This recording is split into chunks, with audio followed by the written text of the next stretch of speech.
So ಇವತ್ತಿನ ಸಂಚಿಕೆಯಲ್ಲಿ ವಿದ್ಯಾ ಮೊಯ್ ಊಟಕ್ಕೆ ರೆಡಿ ಮಾಡಿರ್ತಾಳೆ. ಅದರಿಂದ ಅಲ್ಲಿ ಕದ್ದು ಮುಚ್ಚಿಯಾಗಿ ಯಾರು ಬಂದಿರ್ತಾರೆ ಗೊತ್ತಾ? ಪೂರ್ತಿ ವಿಡಿಯೋ ನೋಡಿ ಗೊತ್ತಾಗುತ್ತೆ ಯಾರು ಬಂದಿರ್ತಾರೆ ಅಂದರೆ ಅಜ್ಜಿ, ಚಂಪಾ ಹಾಗೆ ವಿದ್ಯಾ ಅವರ ಅತ್ತೆ. ಇವರು 3 ಜನ ಮನೆಯವರಿಂದ ಮುಚ್ಚಿ ಹಾಗೆ ಕದ್ದು ಮುಚ್ಚಿ ಮೊಯ್ ಊಟಕ್ಕೆ ಬಂದಿರ್ತಾರೆ. ಇದನ್ನು ನೋಡಿದ್ರೆ ವಿದ್ಯಾಗೆ ತುಂಬಾ ಖುಷಿಯಾಗಿರುತ್ತೆ.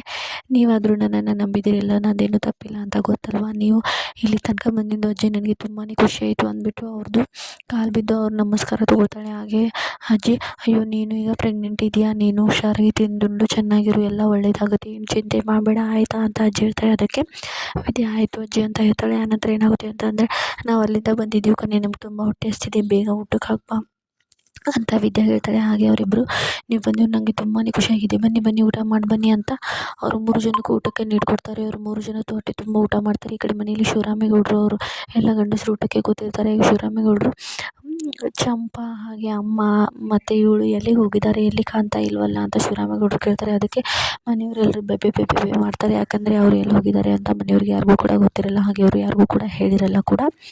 ಇವರು ಮನೆಗೆ ಊಟ ಮಾಡ್ಕೊಂಡು ಅಂತ ಮಾಡ್ತಾ ಮನೆ ಒಳಗಡೆ ಕಾಲಿಡ್ತಾರೆ. ಎಲ್ಲಿಗೆ ಹೋಗಿದ್ರಿ, ನಮಗೆ ಹೇಳಿದೆ ಎಲ್ಲಿಗೆ ಹೋಗಿದ್ರಿ ಅಂತ ಎಲ್ಲರೂ ಕೇಳ್ತಿರ್ತಾರೆ. ಆಗ ಅವರು ಎಲ್ಲಿಗಿಲ್ಲ, ಇಲ್ಲೇ ಹೊರಗಡೆ ಸುತ್ತಾಡೋಕ್ಕೆ ಫಾರ್ಮ್ ಹೌಸ್ ಹತ್ರ ಹೋಗಿದ್ವಿ ಅಂತ ಇವರು ಹೇಳ್ತಾರೆ.